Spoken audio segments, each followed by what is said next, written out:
Okay, this is kind of an overview of the materials that we use when we are preserving paper. One of the first things we do with a document is we surface clean, and by surface clean, it's basically using erasers. We prefer the white art erasers as opposed to gum erasers because they just work cleaner. And you can use either a eraser itself or have the eraser ground into granules. And when you have it ground into granules, this is for large scale jobs where you just sprinkle it on and just use your hands until the granules turn dark, absorbing the dirt, and then you brush it off. So you can grind up your own erasers and create your own source of powder. Then we do a lot of mending of tears. Which you can see where it was mended on the back and put back together. And when we mend, again, there was a warning I gave you of not using tape, but nonetheless, tears have to be mended and the document placed back into one piece. So what we do, instead of using any kind of tape, is we mend with paper. We mend tears with paper. And there are several kinds of mending paper that's made in Japan, handmade in Japan. But we've narrowed it down to two that we use in the lab. The stronger one is Hosokawa Oban, very strong paper, and I'll show you some of the things we use it for.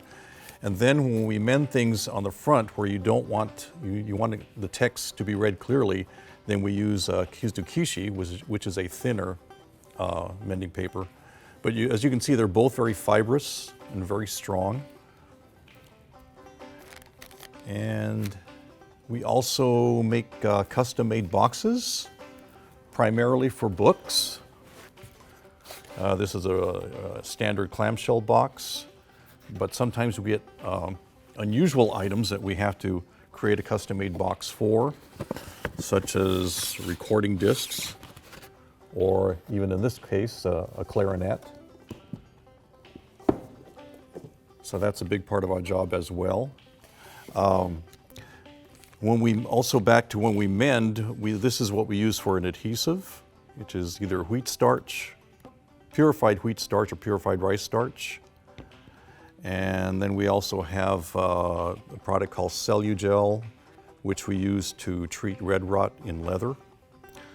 Now, one of the things in the digital age that we do for preservation is we create fakes.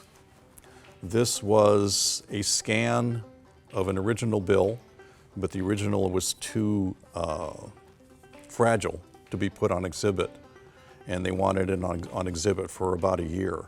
So we created a fake bill made to look like the original bill. And it's a good idea for you to do with your really precious documents, valuable documents, is make good copies of them and keep the original in the same safe place. Now, just in a nutshell, if you don't do these things, then this is what happens. This is what remains of the California Census Schedule of 1852. And if I even tried to touch this, it would just crumble in my hands. So preservation is essential, otherwise this is what you're left with.